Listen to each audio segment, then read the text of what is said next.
말씀입니다. 누가복음 2장의 말씀.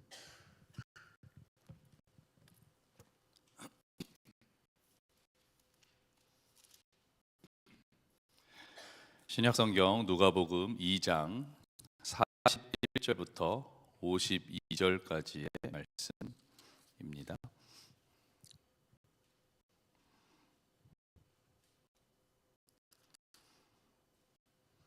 누가복음 2장 41절부터 52절까지의 말씀을 함께 읽겠습니다.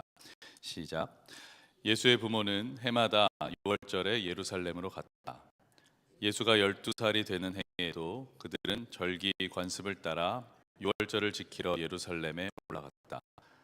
그런데 그들이 절기를 마치고 돌아올 때에 소년 예수는 예루살렘에 그대로 머물러 있었다. 그의 부모는 이것을 모르고 일행 가운데 있으려니 생각하고 하룻길을 갔다. 그 뒤에 비로소 그들의 친척들과 친치들 가운데서 그를 찾았으나 찾지 못하여 예루살렘으로 되돌아가서 찾아다녔다. 사흘 뒤에야 그들은 성전에서 예수를 찾아냈는데 그는 선생들 가운데 앉아서 그들의 말을 듣기도 하고 그들에게 묻기도 하고 있었다. 그의 말을 듣고 있던 사람들은 모두 그의 슬기와 대답에 경탄하였다. 그 부모는 예수를 보고 놀라서 어머니가 예수에게 말하였다. 얘야, 이게 무슨 일이냐? 네 아버지와 내가 너를 찾느라고 얼마나 애를 태웠는지 모른다. 예수가 부모에게 말하였다. 어찌하여 나를 찾으셨습니까? 내가 내 아버지의 집에 있어야 할 줄을 알지 못하셨습니까? 그러나 부모는 예수가 자기들에게 한 그 말이 무슨 뜻인지를 깨닫지 못하였다. 예수는 부모와 함께 내려가 나사렛으로 돌아가서 그들에게 순종하면서 지냈다. 예수의 어머니는 이 모든 일을 마음에 간직하였다. 예수는 지혜와 키가 자라고 하나님과 사람에게 더욱 사랑을 받았다. 아멘. 지금 저희는 대림절을 맞아서 예수 그리스도의 탄생 이야기를 계속해서 함께 나누고 있습니다. 오늘은 그 중에서도 예수님이 청소년기에 있었던 일입니다. 42절의 말씀을 보니까 예수님이 12살이 되던 해래요. 그리고 가만히 봤더니 제 막내가 12살이더라고요. 여러분이 뉴스에서 보실 때에 지금 막 올라간 뉴스 1학년 아이들, 한국으로 치면 초등학교 6학년이 바로 12살입니다. 이 12살이었을 때의 이야기이죠. 유대인이었던 예수님과 예수님의 부모는 율법을 따라서 6월절을 지키러 예루살렘으로 갔습니다. 사실 매년 3번씩 그 예루살렘에 가서 절기를 지키는 일은 출애굽기와 신명기에 나온 명령인데 포로 시대 이후에는 세계로 터진 유대인들이 다 예루살렘에 모이는 것이 어려운 일이었다고 합니다. 그러니까 예수님과 예수의 부모가 율법을 지키러 예루살렘에 갔던 거는 그들이 엄격히 율법을 지키고 그 경건 생활을 위해 노력했던 것을 엿볼 수가 있는 것입니다. 그렇게 절기를 마치고 돌아오는데 예수님은 말씀에서 읽었듯이 예루살렘에 남고 돌아오시지 않았습니다. 예수님의 부모가 한참 가다 보니까 예수님이 보이지를 않는 거예요. 저는 이분이 사실 잘 이해가 되지 않았는데 12살이잖아요. 이렇게 저희가 떠오르는 12살의 이미지가 있잖아요. 그런데 일행 중 있으려니 하고 하룻길을 더 갔대요. 저는 이 부분이 잘 이해가 안 됐지만 아무튼 하룻길을 더 갔는데 예수님을 찾았더니 없는 겁니다. 그제서야 막 예수님을 찾기 시작하는 거죠. 그 중에 찾다가 없어가지고 다시 예루살렘으로 거슬러 올라갔어요. 그리고 3일이 지나서야 마침내 예수님을 찾은 겁니다. 12살짜리 어린아이가 어디 가서 뭘 먹고 어디 가서 자지 이 상황을 생각해 보면 사실 참 기가 막힌 노릇이지요. 근데 보니까 성전에 예수님이 턱하니 앉아 있는데 거기 있는 선생들 가운데서 그들의 말을 듣기도 하고 또 그들에게 묻기도 하고 있었대요. 부모가 보면 얼마나 속 터질 노릇이겠습니까? 근데 가만히 보니까 예수님의 말을 듣는 사람들이 막 경탄을 하는 거예요. 그리고 그 슬기와 그 답변에 놀라고 있는 거예요. 그런데 그런 게 보였겠습니까? 예수님의 어머니가 가서 한 소리를 하죠. 48절에 얘야, 이게 무슨 일이냐 라고 했지만, 사실 지금 엄마들을 생각해 보면 야, 너 지금 도대체 무슨 일이야? 라고 하지 않으셨을까 싶어요. 내가 너를 얼마나 찾아다녔는지 아니? 그런데 12살짜리 예수님이 49절에 이렇게 대답을 합니다. 어찌하여 나를 찾으셨습니까? 내가 내 아버지의 집에 있어야 할 줄을 알지 못하셨습니까? 예수님의 이 말은 내가 아버지 집에 있는 것이 당연한 게 아닙니까? 잊으셨습니까? 나는 하나님의 아들입니다. 내가 쓸 곳이 당연히 성전이 아니었겠습니까? 왜 엉뚱한 곳에서 나를 찾고 계셨습니까? 라는 예수님의 표현이었던 거죠. 그런데 50절을 보면 부모들은 그때는 예수님이 하신 이 말씀을 깨닫지 못했다라고 기록을 하고 있죠. 이 말씀을 보면서 그런 생각이 들었습니다. 참 우리도 그런 것 같다. 예수님이 우리와 너무 가까이 계시니까 가끔은 그분이 하나님이시라는 것, 그리고 나의 구세주이시라는 것, 전지전능하시고 모든 것을 주관하시는 분, 우리를 친구라고 여겨주신 것이지 사실은 감히 맘먹을 수 없는, 친구라고 여겨질 수 없는 그런 분인데, 창조주, 구원자, 주자이신데 우리는 그것을 잊고 사는 것이죠. 사실 물리적으로는 가까이 있는 것처럼 느껴질지 모르나 영적으로는 예수님과 도리어 멀리 있는 상태인 것입니다. 사랑하는 성도 여러분, 예수님은 하나님이세요. 우리를 주관하시는 분이세요. 우리의 주인이세요. 우리가 그걸 진심으로 믿고 그렇게 살아갔으면 좋겠습니다. 51절을 계속해서 보니까 예수님은 부모와 함께 다시 나사렛으로 돌아갑니다. 그리고 이렇게 기록하고 있어요. 예수는 부모와 함께 나사렛으로 돌아가서 그들에게 순종하며 지냈다. 이 말씀을 보면서는 이런 것을 느끼게 되었습니다. 전해야 될 때가 있고 따라야 할 때가 있구나. 때에 맞는 순종이 필요한 거구나. 하나님이신 예수님도 육신의 부모와 자식의 관계에서는 자식의 관계를 충실히 이행하셨구나. 그러니까 삼위일체 하나님이 있지만 혼란스럽지 않고 질서가 있는 거구나. 그런 생각이 들었어요. 그렇다면 그분을 따르는 우리도, 그분을 따르는 우리 교회도 마찬가지 아니겠습니까? 그런데 우리는 때로 가르칠 때와 배워야 할 때를 혼동하는 것 같습니다. 전해야 할 때와 따라야 할 때를 혼동하는 것 같아요.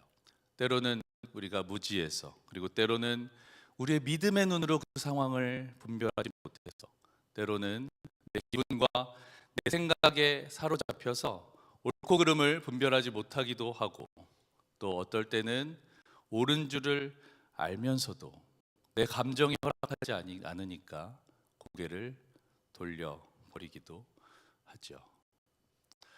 하지만 오늘 예수님을 보십시오. 하나님이셨던 그분이 선생들을 탐복시킬 만한 슬기와 답변을 가지고 계셨던 그분이 인간인 부모에게 순종하는 모습을 보여주셨습니다.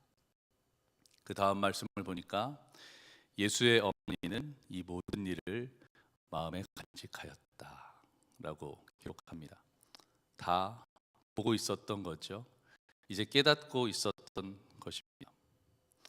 그리고 오늘 말씀의 마지막 말씀인데 52절을 보면 예수는 지혜와 키가 자라고 하나님과 사람에게 더욱 사랑을 받았다. 아멘. 저희는 보통 이 말씀을 아이들 그리고 자녀들 축복할 때 많이 사용을 하죠. 그런데 사실 이 말씀은 아이들뿐만 아니라 우리 어른들에게도, 모든 사람들에게도 적용되어야 하는 말임을 믿습니다. 예수님은 지혜가 이미 충만하셨지만 더 자랐다고 해요. 하나님이셨지만 동시에 완전한 인간이셨기 때문에 육신이 더 자라야 했고 또 지식과 지혜가 더 자라야 했던 것입니다. 우리가 아이들에게 이런 말을 계속 쓰고는 하는데 여러분 혹시 어떻게 생각하세요? 여러분은 다 자랐다고 생각을 하십니까? 참 오랫동안 신앙생활을 했죠. 우리의 슬기가 탐복할 만큼 우리의 지혜가 남들을 가르칠 만큼 충만하다고 생각을 하십니까? 오히려 누가 하나님에 대해서, 교회에 대해서, 성경에 대해서 물어볼까 봐 노심초사하고 있지는 않으십니까?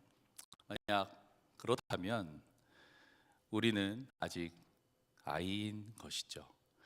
예수님처럼 계속해서 지혜와 키가 자라가야 하는 것입니다. 우리는 그리스도의 충만한 분량에까지 계속해서 성장해야 하는 것입니다. 그러면 어떻게 되는가? 예수님이 그렇게 자라면서 어떻게 되었다고 말씀하시고 계시죠? 그 다음 말씀을 보니까 예수는 지혜와 키가 자라고 하나님과 사람에게 더욱 사랑을 받았다라고 기록합니다. 지혜가 자라고 키가 자라면서 하나님과 사람에게 더욱더 사랑을 받았대요. 그러니까 하나님 안에서 우리가 계속해서 성장하는 것은 곧 하나님과 사람에게 사랑받는 길인 것입니다. 육신의 아이가 자라고 영적으로 성숙한 것이 아닙니다. 교회를 오래 다녔다고 해서 우리의 신앙이 무르익은 것이 아닙니다.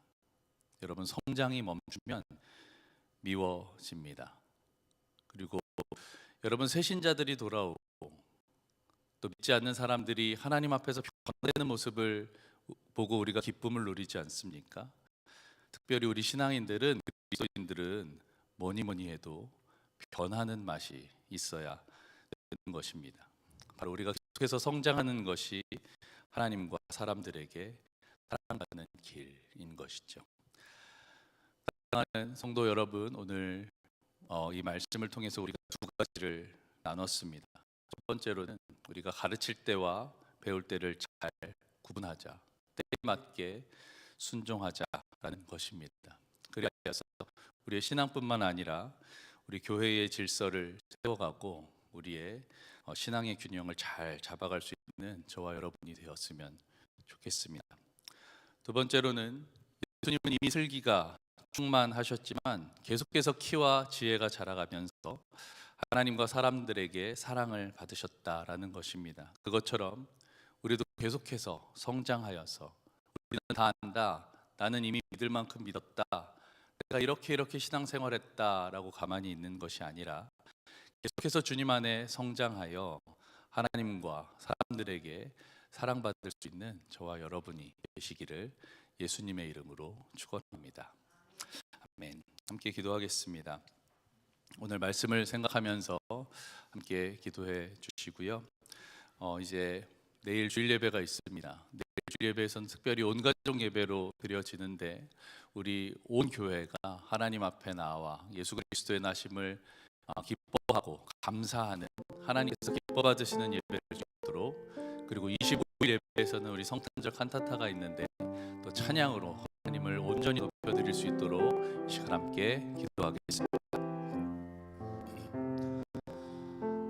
하나님 감사합니다. 오늘도 말씀을 통해서 예수 그리스도께서 살아오신 과정들을 함께 나누고 또 특별히 그 청소년기에 어떻게 살아가셨는지, 이 하나님이셨던 그분이 하나님 앞에 그 지혜가 충만했지만 자기 자리에서는 또 순종할 줄 알고 또 부모를 잘 줄 아는 아이였음을 우리가 배웠습니다. 우리가 이 세상 살아갈 때, 그리고 교회에서 아버지 하나님 나아갈 때에 우리가 배울 때와 또 가르칠 때를 잘 구분할 수 있도록 도와주시고 또 하나님 함께하여 주시어서 아버지 우리의 성장이 멈추지 않게 하여 주시옵소서. 아버지 하나, 우리는 다 잘한 것 같지만 아버지 그 그리스도의 장성 앞에 나아가도록 아버지 날마다 더욱더 그것을 사모하며 주 앞에 나를 비추어 볼 수 있도록 도와주시고 아버지 하나님, 이렇게 성장하는 하나님과 사람들에게 사랑받는 우리가 될 수 있도록 인도하여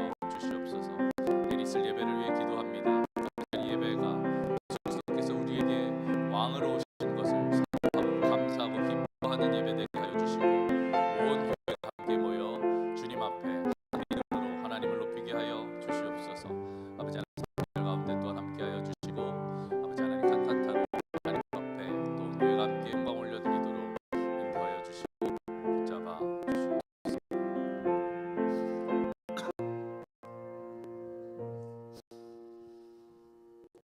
하나님 감사합니다. 오늘도 하나님 말씀을 함께 나누었습니다. 오늘은 특별히 예수 그리스도께서 청소년기에 어떻게 생활하셨는가를 함께 나누었는데 아버지 하나님 우리도 예수님처럼 또 가르칠 때와 또 배울 때를 잘 구분할 수 있도록 함께하여 주시옵소서. 순종할 때 올바르게 순종하게 하여 주시어서 아버지 하나님 교회의 질서를 세워나가고 또 우리의 신앙의 질서를 잘 잡아 믿음으로 더욱 성장하게 하여 주시옵소서. 또한 아버지 하나님 예수님은 이미 슬기가 충만하셨지만 그 키와 그 지혜가 자라가며 하나님과 사람 앞에서 사랑받으셨다라고 했습니다. 우리도 그리스도의 장성한 분량에 이르기까지의 성장을 멈추지 않게 하여 주시고 그것을 사모하고 또한 계속해서 성장하여서 하나님과 사람들에게 더욱 사랑받는 신앙인으로 세워지게 하여 주시옵소서.